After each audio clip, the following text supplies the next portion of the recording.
जालना जिले में कानून व्यवस्था को लेकर पुलिस प्रशासन ने सख्त कदम उठाया है। पुलिस अधीक्षक अजय कुमार बंसल के निर्देश पर एमपीजी अधिनियम 1981 की धारा 3(1) के तहत असामाजिक तत्वों के खिलाफ कार्रवाई तेज की गई है। इसी क्रम में मंगल बाजार क्षेत्र के रहने वाले असलम महमूद कुरैशी के खिलाफ एमपीडी के तहत कार्रवाई करते हुए उसे 1 साल के लिए हिरासत में लिया गया। पुलिस के अनुसार गणेश उत्सव के दौरान असलम कुरैशी पर सामाजिक सौहार्द बिगाड़ने की कोशिश करने के आरोप दर्ज थे।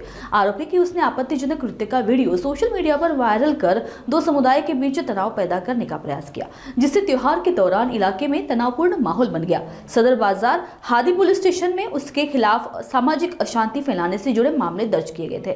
इसके बाद सदर बाजार पुलिस ने एमपीडीए के तहत हिरासत का प्रस्ताव तैयार किया, जिसे जिला कलेक्टर ने 27 जनवरी को मंजूरी दे दी।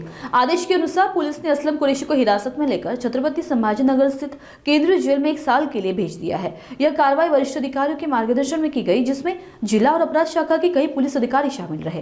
पुलिस प्रशासन ने स्पष्ट किया है कि कानून व्यवस्था से खिलवाड़ करने वालों के खिलाफ आगे भी सख्त कार्रवाई जारी रहेगी। जालना जिल्ह्यात जे समाज विघातक कृत्य करणारे धोकादायक इसम आहे त्यांच्यावर एमपीडीए ऍक्ट 1981 प्रमाणे कारवाई करण्याबाबत माननीय पोलीस अधीक्षकांनी आम्हाला आदेशित केले होते। त्याप्रमाणे पोलीस स्टेशन सदर बाजार हे गणेशोत्सव काळामध्ये गोवंश हत्येचे व्हिडिओ प्रसारित करून दोन समाजांमध्ये सामाजिक तेढ निर्माण करण्याचा प्रयत्न करणारे इसम त्यावर समाज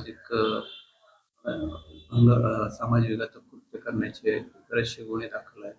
अशा इसमाचा आपण प्रस्ताव माननीय पोलीस मार्फत माननीय कलेक्टर मॅडम यांच्याकडे पाठवण्यात आला होता आणि माननीय जिल्हाधिकारी मॅडम यांनी तो प्रस्ताव मंजूर करून सदर इसमास दिनांक 27/1/26 पासून 1 वर्षासाठी स्थानबद्ध करण्याचे आदेश निर्गमित केले। त्याप्रमाणे सदर आरोपी नामे असलम कुरैशी यास आपण ताब्यात घेऊन त्यास 1